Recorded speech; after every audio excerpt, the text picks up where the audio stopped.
بهترین نعمت برای والدین این فرزند است و با فرزند که ها زار که ها بیزار.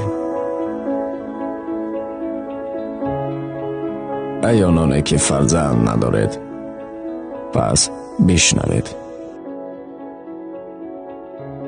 در زمان حضرت موسی یک زن نزد موسی می آید و می گوید: ای موسی، تو که با خداوند در گفتگو هستی، تو که با خداوند در ارتباط هستی، بپرس که در تقدیر من فرزند هست یا نه.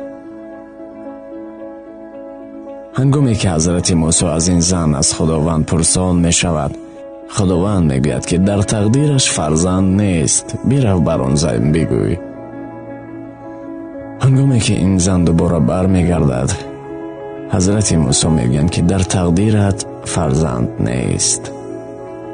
بنابراین چیزی نگفته سرش را خم می کند و می رود.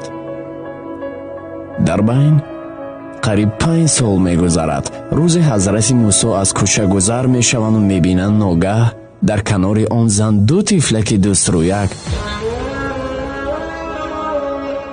حیران می شوند: آخر خدایا، تو که گفتی در تقدیرش فرزند نیست، این صاحب 2 فرزند شده است.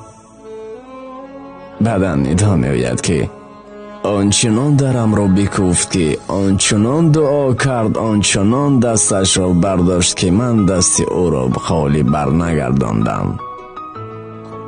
بله، اما تقدیر جنبان هم هست.